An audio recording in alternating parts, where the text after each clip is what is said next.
When I see him down at 150, and this would be even worse at 47, I don't see someone with power in his hands or someone that's got that kind of danger.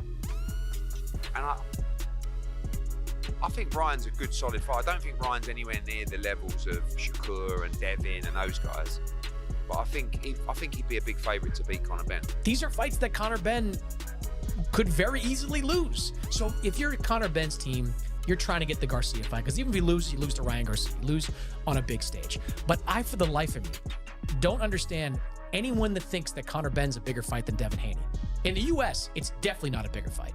Like Ryan Garcia versus Devin Haney is huge in the U.S. Eddie Hearn has issued a serious warning to Conor Benn about stepping into the ring with Ryan Garcia, and his comments make this potential showdown seem even more dangerous than before. Garcia's come out and said that a fight between himself and Conor's done for August. But if that's a ring card, would you promote it if Turki Alshik asked you? Because, you know, I mean, Conor Benn signed to Zuffa. He didn't fight on a Zuffa card last week. He won't fight on a Zuffa card versus Ryan Garcia because that'll be a Turki Alshik card.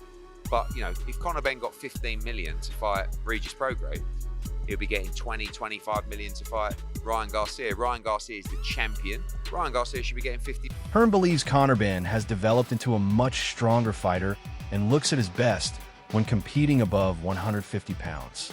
However, if this fight takes place at 147 for Ryan Garcia's WBC title, everything could change. Hearn explained that cutting back down in weight might reduce Conor's power, speed, and overall effectiveness. That is exactly why he views Ryan Garcia as such a difficult challenge.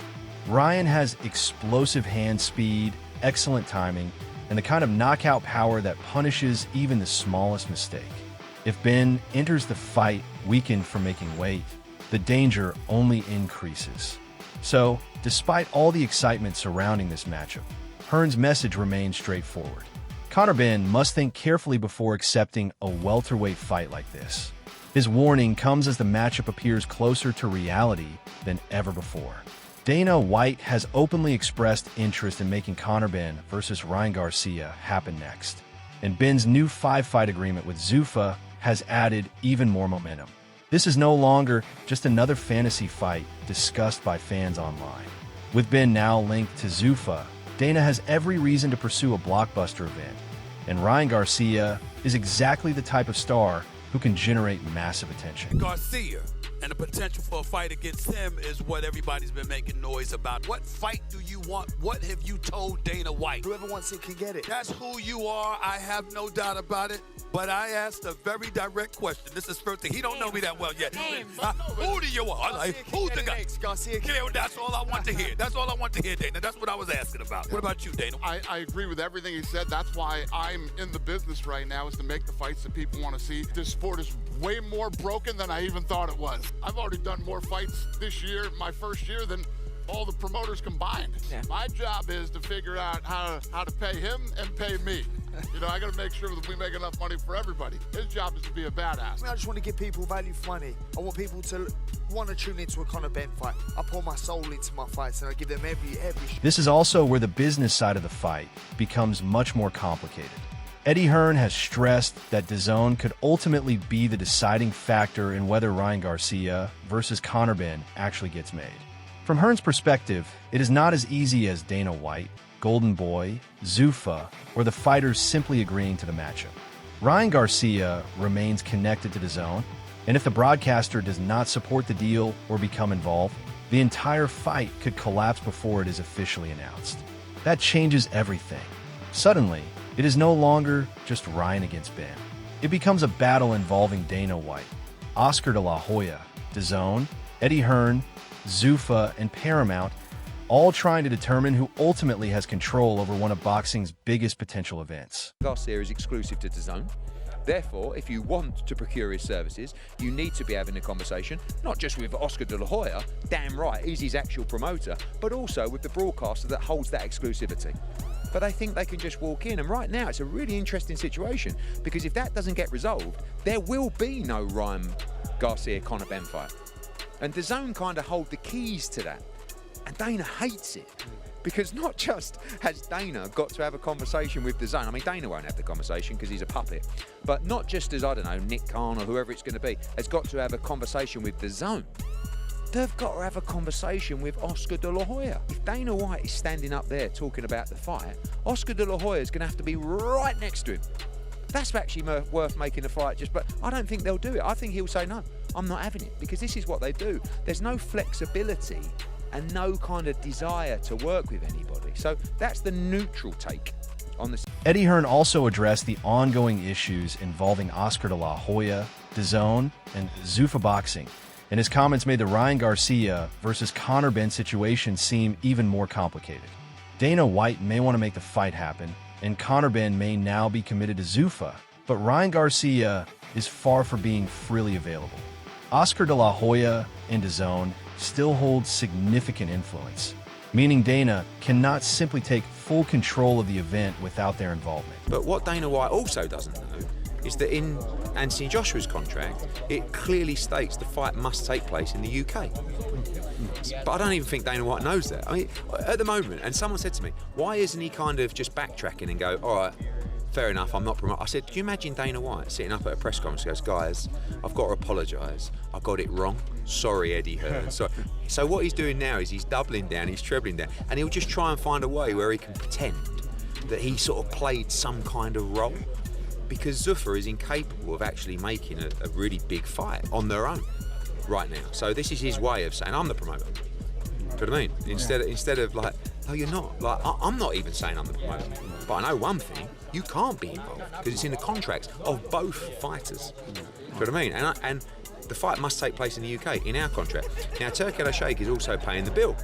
So if Turki Al-Sheikh phoned me up and said, we actually want to do the fight in Las Vegas, I would say, okay, let me speak to Anthony, we'll renegotiate the deal, and we'll look. While the business negotiations continue behind closed doors, Conor Benn's own comments about Ryan Garcia have added a personal edge to the rivalry.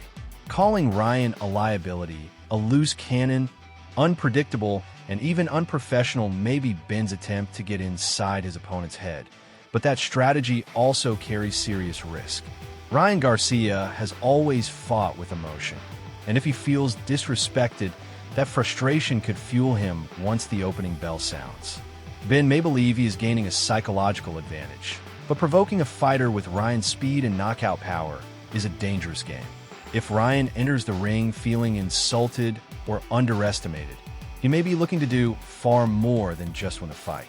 He may be determined to send a message. Ryan Garcia is great for boxing. I think he's a liability. I think he's a loose cannon.